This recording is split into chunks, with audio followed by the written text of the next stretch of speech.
Hello, my name is Candice Ture. I'm the founder and owner of Hello Candice LLC, and I'm a licensed social worker and a certified mental health coach. And I work with high achieving Black teens and young adults, helping them reduce stress, build confidence, navigate predominantly white schools and institutions, cultivate a positive racial identity, especially if people think they have it all figured out. I was that student, and so that is why I'm really passionate about this work. Today, I am talking about the hidden costs of Black excellence, and I'm going to do hopefully a series of one of three mini talks. Today, we're going to talk about why Black excellence even has to exist. And I'm going to share a little bit why I really find it's important to redefine terms that can be beautiful but also cause pain. And so, a big thing that I do with clients I work with and in my own life is really giving myself permission to redefine something when the way it's being defined is weighing me down. So, maybe we have to redefine success. Maybe we have to redefine failure. Maybe we have to redefine beauty standards. Maybe we have to redefine Black excellence. And so in my business, I do redefine Black excellence as also taking excellent care of yourself. So the term Black excellence, from a little research I did, came to be in the 1960s, 1970s, around like the civil rights movement, the Black Power movement, and it's beautiful, right? It traditionally needed to come to terms so that Black people, we had positive representations of ourselves because the historical legacies of racism, current issues of oppression, white supremacy culture, we needed something to counteract the negative stereotypes of how people perceive Black people, which is still happening in our society. And so this hashtag we still see Black excellence is used to showcase the importance of positive role models and representation of Black youth, of Black people, and serves as one way for us to build a positive racial identity. And usually it refers to a high level of achievement, right? So when you hear Black excellence, people usually think Michelle and Barack Obama, maybe Simone Biles, maybe, you know, someone who has achieved a lot in your community and demonstrated a high ability of success. And it's important, right? And so when we're talking about redefining anything, we have to understand the purpose of that term served and still serves, right? There's beauty in Black excellence. There's beauty in us saying, like, we did that. Like, we did that. No one else saw us. No one else gave us credit, but we see ourselves.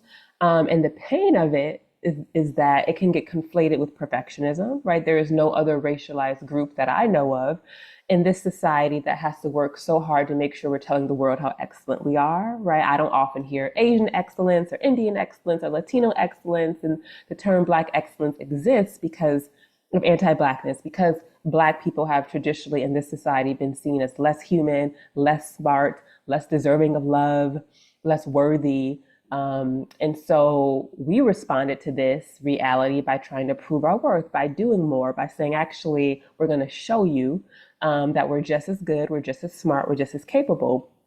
And so that can really wreak havoc over time, right? When the term is used to just keep proving to ourselves or to other people that we are enough.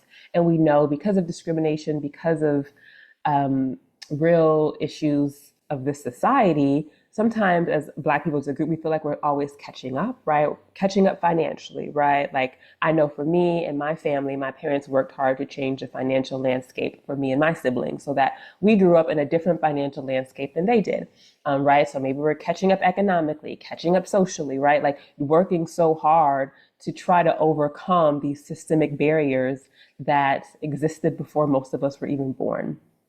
And so really it can be dehumanizing, right? That's the pain of Black excellence is that over time it can be dehumanizing. We hide our feelings of unworthiness by overachieving, right? And dehumanizing ourselves by avoiding our emotions and how we really feel because we have to keep producing. And so I'm not the first person to talk about Black excellence or to challenge it. And so I want to share just two other sources that inspire me and help to bring this point to light. So this first quote comes from Tricia Hersey's Rest is Resistance, and this is on page 80. And she says, the idea of you got to be better than those before you, Black excellence, and the never ending cycle to be an inspiration and model is tiring, unsustainable, and steeped in white supremacy, respectability politics, and wrecks our self esteem as Black folks. What if we simply saw our birth and living and breathing in connection with ourselves and our families as enough. This deep knowing of our divinity without doing another thing. This is what I hope for so many of us. So she's giving basically another way to reimagine our worthiness. Like, what does it mean to be enough and feel like we're enough in a society that keeps sending the message we're not enough, right? Like, that is the tension we live in when you live in a Black body or a mixed race body in the context of the United States.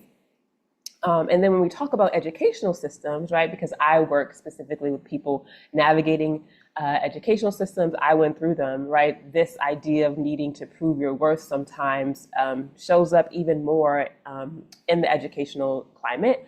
And so I'm going to read a brief excerpt from The Burden of Excellence, a critical race theory analysis of perfectionism in Black students by Janelle Raimundo, The Vermont Connection, 2021, volume 42.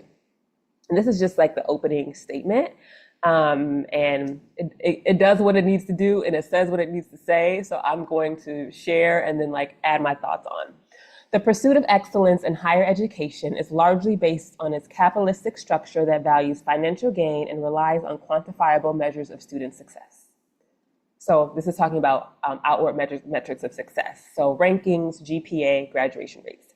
To bolster institutional reputation, as a result, institutions seek talented or high-achieving students through methods like honors programs, colleges to increase their educational excellence and competitiveness. This traditional definition of excellence encourages a harmful internalization of perfectionism among students who are labeled as high-achieving, especially Black students. For high-achieving Black students, perfectionism, as a product of the white and capitalistic systems in higher education, is compounded by racism and anti-Blackness. Full stop. Full stop, right? Like that in itself, before you even get into the details of the rest of the article, like is doing what it needs to do.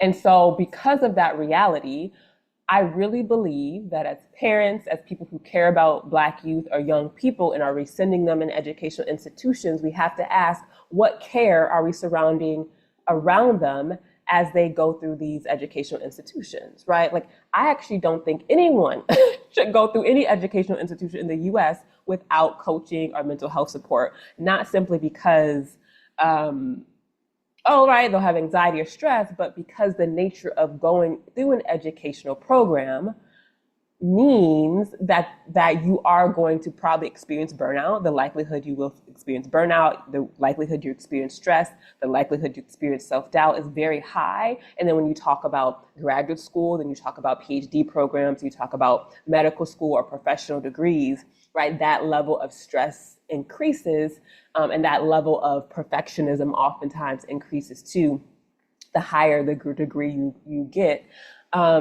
And so it's more so of like, this is about Black excellence being taking excellent care of yourself. So it's like, oh my gosh, right? Like, I'm sending my student to a very competitive school. What are the supports for their mental health while they go through that school? Oh my gosh, my student is in this beautiful private school, and they're getting a great education, but they're the only Black student. And so what do I need to do to support their mental health to get through it, so that we're not just thinking about Black excellence, just about making sure they get the A's and get the grades, but how are they being supported in their humanity? Because schools care about how students perform. That's how they were created. You know, teachers who work hard to care about students' personhood are gifts and our gems. And when I've worked with students and they're having real human issues, grief, loss, right? They're having autoimmune issues, they're having health challenges. I'm always like, what's the one or two teachers that you know is going to care and is going to give you an extension? And they usually can identify one or two, especially in high school, like one or two. And I'm like, ask that teacher first for an extension for your paper. You know, like really helping them to like find those gems and those supports within a very stressful educational structure. I've worked with students who are at predominantly white schools, and you know, there's one Black teacher that they have lunch with throughout the week, and I'm like, lean into that. I was like, you know, lean into that one teacher that you get to have lunch with while you're dealing with all the other stuff happening. Like lean into that, like lean into that moment of light, because that is how sometimes you get through. You get through.